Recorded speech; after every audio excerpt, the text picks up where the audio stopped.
This is the checkout key, a complete React and Stripe checkout app. Log in with the customer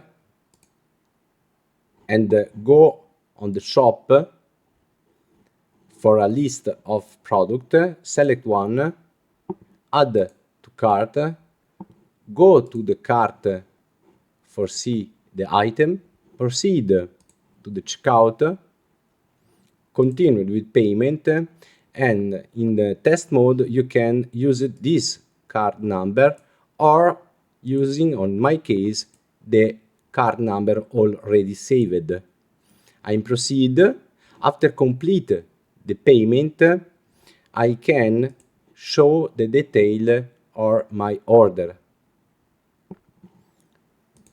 Now I'm signing out. I'm logging with admin. I'm go to all orders and I can see the last order coming. That's it. There is a full admin side to order, product, and access control.